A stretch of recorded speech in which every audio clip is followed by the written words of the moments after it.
ए अगं इकडे कुठं आली या? स्टेपनी बघायला आली व आपल्या गाडीला आपण कसं टाकण्याच्या घ्या की एक. अगं गाडीला आहे की आपल्या. आता तर म्हणलं होतं ना स्टेपनी घ्यायचे म्हणले हाय म्हणलं नाही घ्यायचं घ्यावं एखादी. अगं गाडीसाठी नाही ग माझ्यासाठी म्हणलं होतं. तुझ्यासाठीच की मग तीच असते ना. हे नाही ग तुला नाही कळणार ते जाऊ दे. सोड.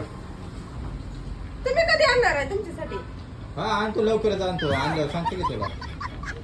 ते वेगळे असते. तीच असते होय. हा मला वाटलं हीच असते. हे ना हे गाडीसाठी झाली माझ्यासाठी वेगळे आहे. जाऊ दे. तुला पण वेगळी असते? हा असते. बरं, बरं. लवकर आणा. हा आणतो तुला नाही सगळ्यांनी सम आणल्या तुम्हीच आणली नाही. हा आणतो तुला नाही समजणार ते. मला समजेल. वाटलं आता आली तर घेऊन जावं तर. हा लवकरच समजेल तुला. बरं घेऊन या लवकर राहू द्या मग आता. तुमची तुम्ही घेऊन या.